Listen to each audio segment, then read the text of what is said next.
কিন্তু কালি যোনটো ঘটনা ঘটিলে যোৱাকালি যোনটো ঘটনা ইয়াত ঘটিলে যিটো প্ৰতিবাদৰ সৃষ্টি কৰিলে ইমান এটা ডাঙৰ ইস্যু কৰি পেলালে যোনটো অসমীয়া বিহাৰী ইস্যু কৰি পেলালে কিন্তু সকলো কথা জনাৰ পিছত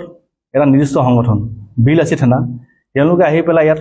অনাঅসমীয়া দাদাগিৰি নচলিব কৈ বহুতখিনি যিখিনি আজি মই ক'ব নোৱাৰো সেইখিনি কথা তেওঁলোকে ভাষা ব্যৱহাৰ কৰিলে এইটো নহয় যে আজি মিণ্টু শইকীয়াই ডাঙৰ অপৰাধ কৰিছে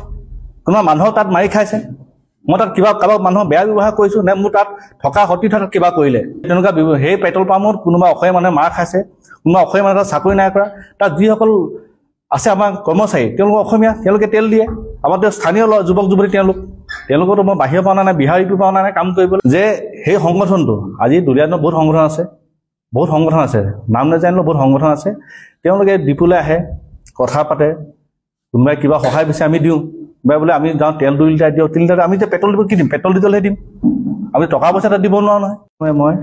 আজি যিসকল সংবাদদাতা ইয়াত উপস্থিত হৈছে তেওঁলোকক মই মোৰ ফালৰ আন্তৰিক ধন্যবাদ জ্ঞাপন কৰিছোঁ খুব কম সময়ৰ ভিতৰতে মই এই সংবাদ মেলখন পাতিবলৈ আগবাঢ়ি আহিলোঁ আপোনালোকে গম পাইছে যোৱা 17 তাৰিখে বিএনচি পেট্ৰল পাম্পত যিটো ঘটনা আপোনালোকৰ সংঘটিত হ'ল সেইটো আপোনালোকে সকলোৱে জ্ঞাত ইয়াৰ আপোনালোকৰ বিশেষ মোৰ কোনো ক'বলগীয়া নাই যিহেতু এইটো বস্তুৰ তদন্ত হৈ আছে আৰক্ষীয়ে তদন্ত কৰি আছে দুখী যোন যেনেকৈ শাস্তি পাবলগীয়া আছে আইনমতে শাস্তি পাব তাত মই ক'বলগীয়া কোনো কথা নাই কিন্তু কালি যোনটো ঘটনা ঘটিলে যোৱাকালি যোনটো ঘটনা ইয়াত ঘটিলে যিটো প্ৰতিবাদৰ সৃষ্টি কৰিলে ইমান এটা ডাঙৰ ইস্যু কৰি পেলালে যোনটো অসমীয়া বিহাৰী ইস্যু কৰি পেলালে এতিয়া সেইটো অসমীয়া বিহাৰী যিটো ইস্যু কৰিবলৈ গ'ল মইতো যিহেতু অসমীয়া মানুহ মোৰ নামটো মিণ্টু শইকীয়া মই এজন অসমীয়া মানুহ আৰু যিসকল ইয়াত উপস্থিত আছে আপোনাৰ সংবাদদাতাসকল প্ৰায় মোক চিনি পায় মই এজন অসমীয়া মানুহ কিন্তু সকলো কথা জনাৰ পিছত এটা নিৰ্দিষ্ট সংগঠন বিলাসী থানা তেওঁলোকে আহি পেলাই ইয়াত অনাঅসমীয়া দাদাগিৰি নচলিব কৈ বহুতখিনি যিখিনি আজি মই ক'ব নোৱাৰো সেইখিনি কথা তেওঁলোকে ভাষা ব্যৱহাৰ কৰিলে সেই ভাষাখিনি ব্যৱহাৰ তেওঁলোক জ্ঞাত যে মই অসমীয়া ল'ৰা মোৰ ঘৰত দুলীয়াজানত মই ইয়াতে আছোঁ মোৰ জন্ম ইয়াত চব ইয়াত সকলো কথা জনাৰ পিছত হয় মোৰো এজন বিহাৰী সম্প্ৰদায়ৰ মানুহ আছে এজন মই অসমীয়া নি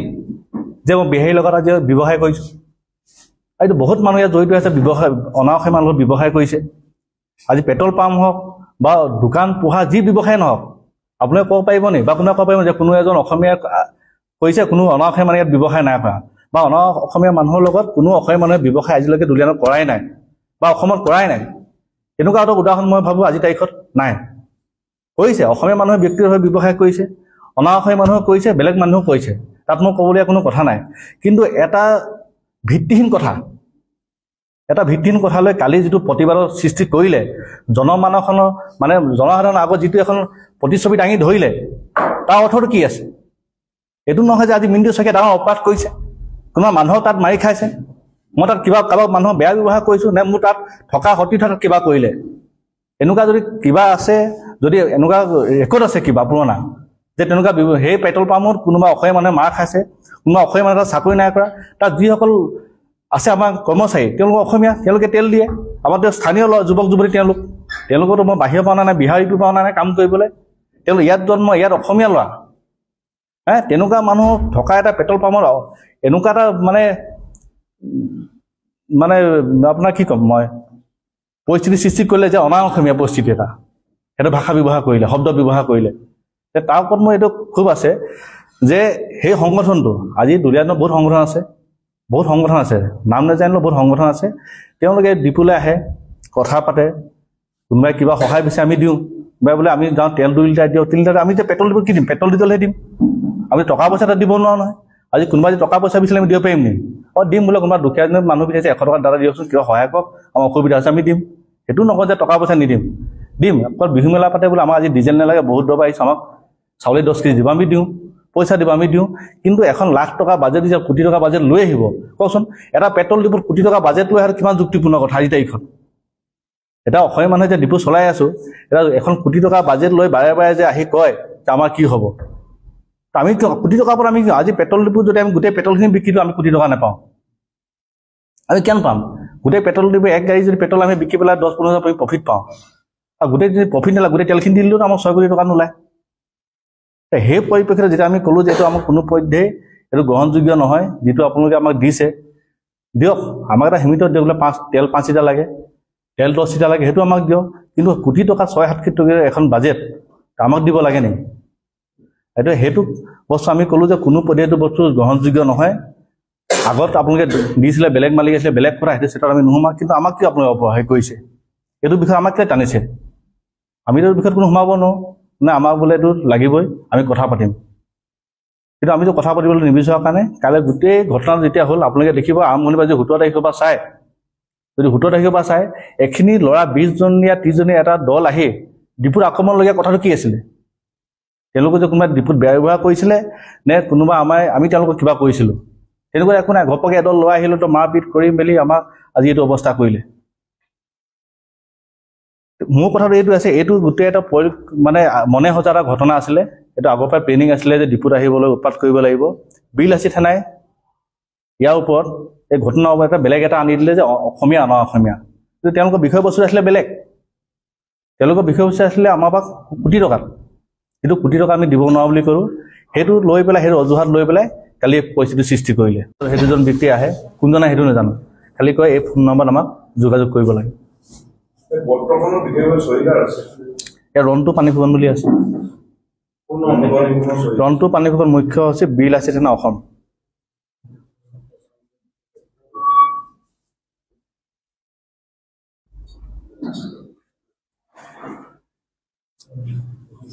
এই বিষয়ে স্থান পাইছে, আমাৰ সমাজৰ কাৰণে এটা বেয়া মেছেজ গৈছে। অসমীয়া বিহাৰী এই মেছেজটো মানে যাব নালাগে। কিন্তু মই এটা অসমীয়া ল'ৰা হয়, মোৰ লগত বিহাৰী সম্প্ৰদায়ৰ মানুহ আছে, আমি একেলগে কাম কৰিছোঁ। সেইটো মই আপোনাক খোলাখুলিকৈ কৈছোঁ, এইটো মই লুকাই ক'বলৈ নাই, আছে। আৰু এনেকুৱা নহয় যে মই আপোনাক কৈছোঁ যে বহুত মানুহ এনেকৈ জড়িত হৈ আছে, অকল মই নহয়, অসমীয়া অনামুখীয়া মানুহ এনেকৈ বহুত ব্যৱসায়ৰ লগত জড়িত হৈ আছে। এইবোৰ মানে এটা সমাজ জীৱনৰ কাৰণে এটা মই মানে নিগেটিভ নিউজ হ'ব বুলি মই ভাবোঁ। কেলৈ আমি ব্যৱহাৰ কৰিলে কাৰোবাৰ লগত ব্যৱহাৰ কৰিব লাগিব, কোনোবা এজন মানুহ কাৰোবাৰ থাকিব লাগিব। সেইবুলি যে এটা ভুল মেছেজ দিব, যে এটা সাম্প্ৰদায়িক এটা সৃষ্টি কৰিব, এইটো মানে আগন্তুক দিনৰ কাৰণে ভাল লক্ষণ নহয়। ভুল কৰিলে অসমীয়া মানুহৰ ওপৰতো আপুনি একশ্যন ল'ব লাগিব, অসমীয়া মানুহৰ ওপৰতো প্ৰতিবাদ হ'ব লাগিব।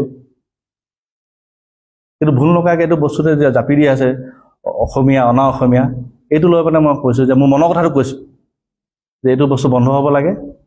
যিটো ঘটনা হৈছে তাত তদন্ত হৈছে, আৰক্ষীক তদন্ত প্ৰক্ৰিয়াত সহায় কৰিব লাগে। আপোনালোকৰ সাংবাদিকসকলে যি বিভাগে সহায় কৰিছে, আমি তাৰ কাৰণে আপোনালোকক আকৌ পুনৰবাৰ ধন্যবাদ জনাইছোঁ। কিন্তু তদন্ত বিভাগত থাকিব লাগে, আৰু ব্যৱসায়টো ব্যৱসায় বিভাগত থাকিব লাগে। আৰু কোনোবাই নিজৰ স্বাৰ্থ সিদ্ধি কৰিবলৈ গৈ ঘটনাটো এটা জেগাত হৈছে, আপোনাৰ কাজিয়া হৈছে বেলেগ কাৰণে, আৰু প্ৰতিবাদ হৈছে বেলেগ কাৰণে।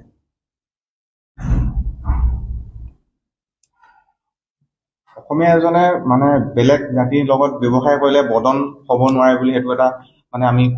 ৰাইজক জনাব লাগিব। অসমীয়া এটা ব্যৱসায় অনা অসমীয়া মানুহৰ লগত কৰিব পাৰে, সেইবুলি সেইজন বদন বৰফুকন হ'ব নোৱাৰে। সবাই চবৰ লগত মিলিজুলি ব্যৱসায় কৰিব লাগিব, তেতিয়াহে আমি অসমখন আগুৱাই নিব পাৰিম। সেইটোৱে আমাৰ এটা মানে আৰু লগা এটা পজিটিভ মেছেজ আমি দিব বিচাৰিছোঁ। আৰু কালি এটা কৈছোঁ ইয়াৰ মাজতে, কালি যোনটো নিউজ এইখিনি ওলাই আছে দুলীয়াজনৰ বিধায়কৰ লগত, যিটো মোৰ কথালৈ ওলাই আছে যে বিধায়ক ইয়াত জড়িত, বিধায়ক দিছে, মই কৈছোঁ ব্যৱসায়টো মই কৰিছোঁ, মই লিখিছোঁ, কাগজ আছে মোৰ যে মই অনা অসমীয়াৰ লগত এজন পাৰ্টনাৰশ্বিপ ব্যৱসায় কৰিছোঁ। তাত বিধায়কৰ নামটো আহিব নালাগে। মানে বিধায়কজনৰ জনপ্ৰতিনিধি, বিপদ হ'লে চব মানুহ বিধায়ক চলি যাব, অসুবিধা হ'লে জনাবই। আজিতো মেডিকেলৰ কথাই হওক, ৰাস্তা পদূলিৰ কথাই হওক, যিকোনো সমস্যাৰ কাৰণেতো এজন বিধায়ক আছে চব সমষ্টিতে। বিধায়কজনৰ কামেই সেইটো যে কোনোবা বিপদত পৰিলে তেওঁ সহায় কৰা, এইটো নহয় যে কাৰোবাক সহায় কৰিবলৈ গৈ তাৰ বিতৰ্কতা সৃষ্টি কৰা।